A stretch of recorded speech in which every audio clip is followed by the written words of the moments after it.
अभी जो बताया जाता है कि आरजेडी ने अपने उसमें एजेंडे में शामिल कर लिया गया है, उनकी सरकार आई तो अच्छी बात है। हम लोग को तो किसी के सरकार से लेने देन नहीं, सरकार किसी की आए, उनके जो अच्छा काम कर रहे हैं वो तो वहाँ के जनता का मामला है, आपका मामला नहीं है। ठीक है, तो मुख्यमंत्री भी रहे हैं, उनको भी 3-3 4-4 बार इस मामले से अवगत कराया गया, तब नहीं कर पाए, अब क्या करेंगे? तो वही तो चीज है, लेकिन इसका मतलब लोगों को गुमराह कर, इसलिए तो मैंने कहा सरकार से इसका लेन देन ही नहीं है।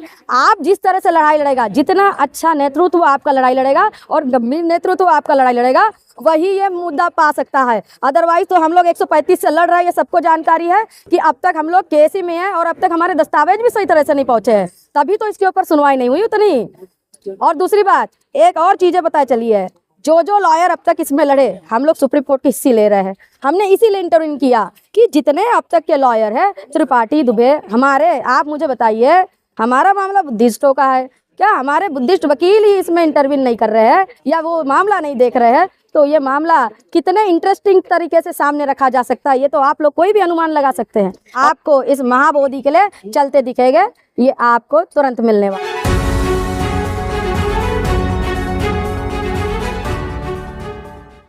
हम आज सुप्रीम कोर्ट आए हैं और आज महाबोधि महाविहार को लेकर आज हियरिंग है, क्या कहना चाहते हैं?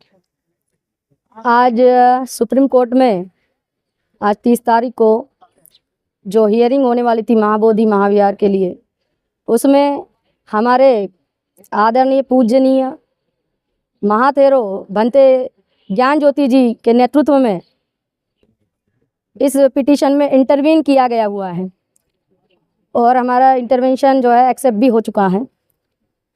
और ये लड़ाई लड़ने का अर्थ ये है कि अगर जो डॉक्यूमेंट में कभी आप लोगों के इसमें रही, क्योंकि हम लोग देखते हैं कि ये मामला जो सुप्रीम कोर्ट में चल रहा है, मुझे लगता है कि अगर हम स्ट्रॉन्ग ड्राफ्ट नहीं देते हैं तो कहीं ना कहीं जब ड्राफ्ट कमज़ोर रहेगा तो उसका जो जाएगा इम्पैक्ट जाएगा, वो भी प्रभाव भी कम होता है।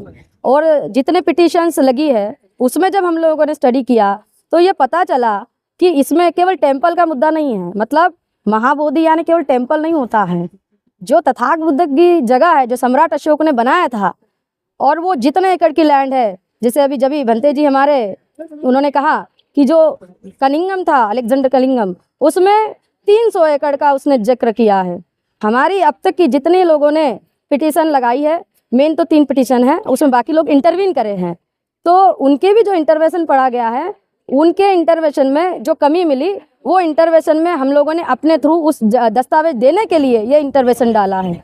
कुछ लोग हमारे लोगों को भ्रमित करते हैं कि इंटरवेंशन करना यानी मामला ख़त्म करना होता है, तो उनको ये बता देना चाहिए, ऐसे गुमराह क्यों करते हो समाज को। इंटरवीन तभी किया जाता है या एक्सेप्ट किया जाता है जब आपके पास कुछ नई चीज़ है। हमारे पास कुछ नई चीज़ होगी, जो जानकारी हमने अवगत कराई, और वो ऐसे नहीं दिया जा सकता, बाहर से बोल के नहीं दी जा सकती। इसीलिए हमारे भंते जी के नेतृत्व में ये हमारे तमाम लोगों ने ये इंटरवीन किया हुआ है कि हमें हमारे केवल महाबोधि टेम्पल नहीं, जो हमारे सम्राट अशोक का महाबोधि स्तूप है, उसका जो एकड़ होता है वो 300 एकड़ की जगह हमारी है, तो हमें 300 एकड़ मिलना चाहिए। उसके जो दस्तावेज है वो लोग दिखाए जाएंगे। अगर हमको केवल टेम्पल के लिए लड़ाई क्यों लड़े भाई, टेम्पल के साथ जो जो चीज़ें हमारी हैं वो भी तो हमें मिलना चाहिए, है ना। और वो टेम्पल नहीं है, अभी भंते जी ने बताया, but BTMC it's said the temple, everyone said the temple, but ये तो हमें मालूम है कि वो हमारा स्तूप है, सम्राट अशोक का स्तूप है। जब हमारी भाषा ही गलत कर देंगे तो हमारी मांग तो वैसे भी वाजिब नहीं होती है ना। आप कहते हैं बुद्धिस्ट को बुद्ध विहार महाबोधि टेम्पल छोड़ दो, BTMC को रिपल करने हम कह रहे हैं ना। हमने ये कहना चाहिए भैया, महाबोधि महास्तूप है, जो है महाबोधि महास्तूप, क्योंकि सम्राट अशोक ने स्तूप बनाए थे, सब लोग जानते हैं कि स्तूप बनाए थे, 84 तो स्तूपा बोला जाता है ना। तो दैट वन ऑफ द स्तूप, और हमें हमारा स्तूप चाहिए, वो जितने एकड़ का होगा वो सारा चाहिए, ठीक है। और इन लोगों के इसमें जो कमी है वही इस इंटरवेंशन के दायरे हम लोग देना चाहते हैं। और भी जो दस्तावेज हम लोगों के पास मिलेंगे वो भी हम लोग इसके थ्रू जो है पेश किए जाएंगे। और इसलिए आज से आप ये समझ लीजिए कि एक सशक्त लोगों के और सशक्त भंते के नेतृत्व में हम लोग जो है इस लड़ाई में अब इंटरवीन हो चुके हैं। अब तो आप समझिए महाबोधि महास्तूप हम लोगों को मिल गया। मुट्ठी भर लोग हैं, कुछ नहीं कर पाएंगे आप। मुट्ठी भर लोगों से ही तो बात होती है। तथागत बुद्ध कितने लोग थे? तथागत बुद्ध जब चले, पहला उन्होंने अपना धम्मचक्र प्रवर्तन किया, तब सारनाथ में केवल 5 बनते थे। आज हम लोग कितने हैं? तो हमारे ना तो पूर्वज डरे थे संख्या से, ना हम लोग डरते हैं। ब्राह्मण थे तभी आप विश्व में फैल गए, ब्राह्मण नहीं होते तो नहीं फैल पाते थे। अरे भाई, आपने जाके देखा था कि वो जनेऊ था कि नहीं? अब अपना लिखने वाला तो था ही नहीं, तो आप तो दूसरे की किताबें पढ़ रहे हैं। आपकी खुद की किताबें हो, उसमें से पढ़िए, बाबा साहब ने क्या लिखा वो पढ़िए।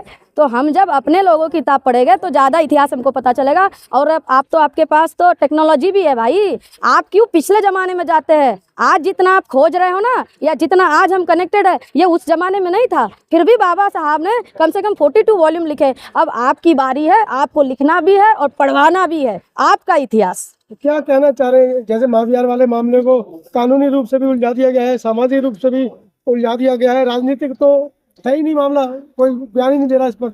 अभी जो बताया जाता है कि आरजेडी ने अपने उसमें एजेंडे में शामिल कर लिया गया है। उनकी सरकार आई तो अच्छी बात है, हम लोग को तो किसी के सरकार से लेने देन नहीं, सरकार किसी की आए, उनके जो अच्छा काम कर रहे हैं वो तो वहाँ के जनता का मामला है, आपका मामला नहीं है। ठीक है, तो मुख्यमंत्री भी रहे हैं, उनको भी 3-3 4-4 बार इस मामले से अवगत कराया गया, तब नहीं कर पाए, अब क्या करेंगे? तो वही तो चीज़ है, लेकिन इसका मतलब लोगों को गुमराह कर, इसलिए तो मैंने कहा सरकार से इसका लेन देन ही नहीं है।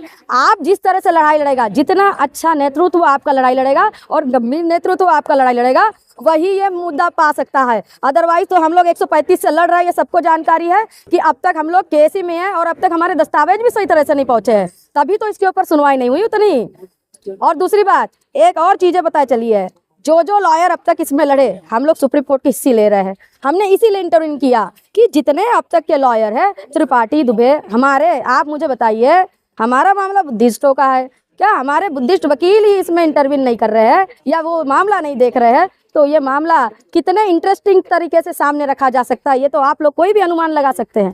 और इसीलिए हमारे जो ये मामला जो देखने वाले हैं, ये सुप्रीम कोर्ट के वकील है, कौन है? सलमान खुर्शीद जी। सलमान खुर्शीद जी ये मामला स्वयं से देखने वाले हैं, और इसीलिए मैं चाहती हूँ कि अब ये मामला सही तरह से सामने आए और जो इसमें पहले में कमियां हुई थी, उस कमियों को हम लोग पूरा करते हुए सशक्त लड़ाई का नेतृत्व बनते ज्ञान ज्योति इसमें करे। और इसके लिए मेरा पूर्ण समर्थन, तथा हम तमाम हमारे जो लोग हैं ये पूर्ण समर्थन के साथ हमारे पूरे देशवासियों के तरफ से, हमारे पूरे भारतीय बुद्धिस्ट लोगों के तरफ से ये लड़ाई यहाँ पे मजबूती से लड़ने के लिए सुप्रीम कोर्ट में उतरे हैं और हम जीत के रहेंगे, ये आपको यहाँ से मैं आह्वान कर रहे हैं। क्या किसी आंदोलन की भी रूपरेखा आप कर रहे हैं?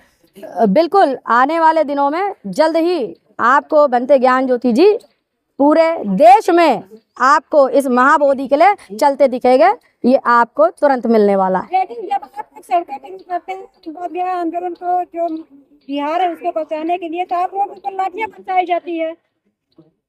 देखिए, संविधानिक तरीके से अगर हम लोग लड़ाई लड़े तो मुझे नहीं लगता किसी की इतनी हिम्मत है, और अगर कोई लाठी की भाषा करेगा तो हमारे पास गोली की भाषा हो सकती है।